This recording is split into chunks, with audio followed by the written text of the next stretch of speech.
नवरात्रि के तीसरे दिन की अधिष्ठात्री देवी है चंद्रघंटा माता, जो सिंह पर आरूढ़ होकर अपने 10 भुजाओं में विविध अस्त्र शस्त्र धारण करती है।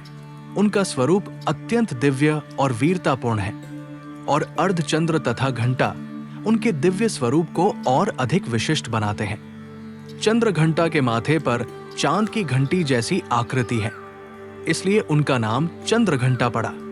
इस रूप में मां ने राक्षसों और असुरों का संहार किया। तीसरा अवतार मां का पूर्ण शक्ति और समृद्धि का रूप है।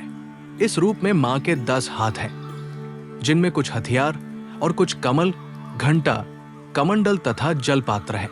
जैसे विद्यार्थी शिक्षा पूरी करके जीवन में अवसरों का सामना करने योग्य बनता है, वैसे ही मां इस अवतार में सावधान और सक्षम है। उनके मस्तक पर अर्धचंद्र के आकार की स्वर्णिम घंटा सुशोभित रहती है और तीसरी आंख उनकी सतर्कता तथा हर परिस्थिति में तैयार रहने की क्षमता दर्शाती है।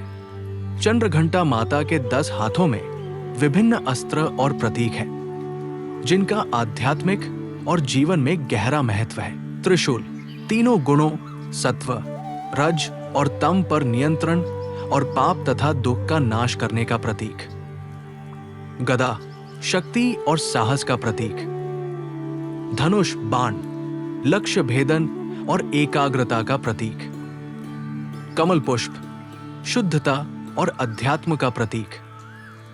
खड्ग तलवार अन्याय और अधर्म का नाश करने का प्रतीक।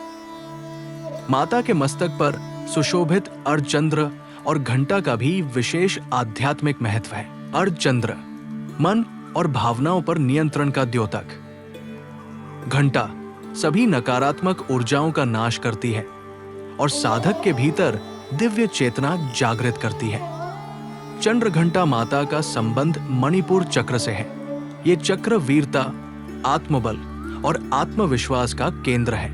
इस चक्र के जागृत होने से साधक भयमुक्त और निर्भीक हो जाता है। मार्कंडेय पुराण और दुर्गा सप्तशती में उल्लेख है। दुर्गे स्मृता हर्षि भीतम शेष जंतो, अर्थात माता चंद्रघंटा का स्मरण करने मात्र से साधक के सभी भय दूर हो जाते हैं। वे संकटों से रक्षा करती है और साधक को दिव्य साहस प्रदान करती है। इस दिन साधक को सुनहरे अथवा लाल वस्त्र पहनने चाहिए।